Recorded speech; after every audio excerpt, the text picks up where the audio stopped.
High বন্ধুরা, তোমরা সবাই কেমন আছো? আশা করি ভালো আছো। আজকে আমি নতুন একটা মিনি ব্লগ নিয়ে চলে এসেছি। আজকে অনেক দিন পরে আমাকে ক্যাটারিংয়ের ফোন করে ক্যাটারিংয়ে যাওয়ার জন্য। তো আজকে যেহেতু ভাবলাম যে বৃষ্টি পড়ছে, তাই ক্যাটারিংয়ে চলে গেলাম আজকে। আর এই হাই করে হাই হাই করা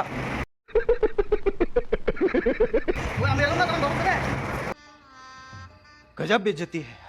তারপরে চলে গেছিলাম রান্নাঘরে গিয়ে দেখি পোস্তর বড়া রাঁধুনিরা ভাজছে।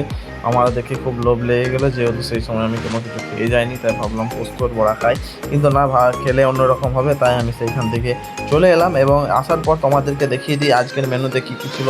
একটু যারা স্কিপ করে দেখে নাও, তোমরা মেনুটা পুরোটাই দেখতে পাবে। এবং তারপরে প্যান্ডেলটাকে তোমাদেরকে দেখাই। প্যান্ডেলে কোনো লোক তখনও পর্যন্ত আসেনি, তাই আমরা ওয়েট করছিলাম, ভাবছিলাম কখন আসবে।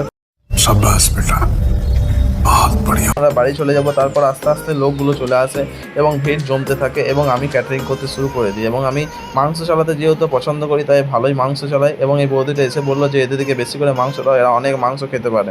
लगा मेरा मजाक।